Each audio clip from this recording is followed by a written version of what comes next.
আসসালামু আলাইকুম আরহামতুল্লাহি আবরাকাতুহ। সম্মানিত দিনী মুসলিম ভাই ও বোনেরা, আপনারা দেখছেন রাইস কুকারে দুধ জাল দেওয়া হচ্ছে। আমি 3 কেজি দুধ জাল দিচ্ছি।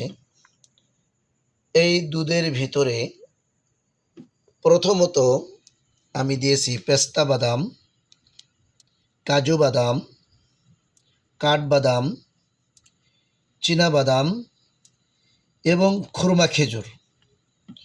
সঙ্গে রয়েছে এলাচ, দারচিনি, লং, তেজপাতা। এ দিয়ে আমি দুধ জাল দিচ্ছি। কিশমিশ রয়েছে।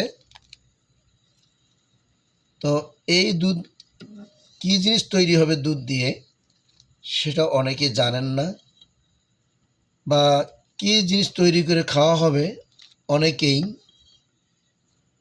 বুঝতে পারবেন না যতক্ষণ পর্যন্ত এটা সম্পূর্ণ তৈরিকরণ আপনাকে না দেখানো হবে।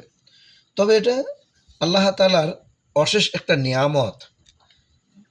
রাত 12টার সময় এই নিয়ামতটি আমি রাইস কুকারে তৈরি করতেছি। সম্মানিত দর্শক মণ্ডলী, দিনী মুসলিম ভাই ও বোনেরা, আমার পাশে থাকবেন, দেখবেন পরবর্তী তৈরিকরণটা আমি সম্পূর্ণভাবে আপনাদেরকে দেখাবো ইনশাআল্লাহ।